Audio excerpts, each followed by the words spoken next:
How to configure global options in Horde.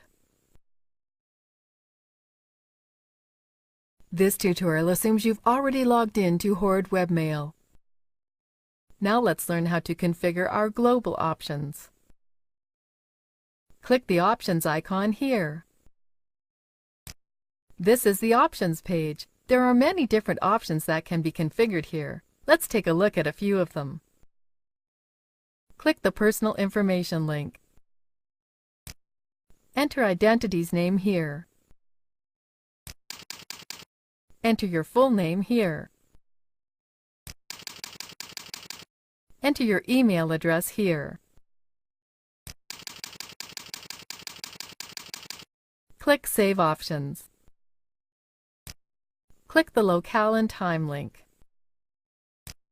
You can set your preferred language, time zone, and date display here. Click Return to Options. Click the Display Options link.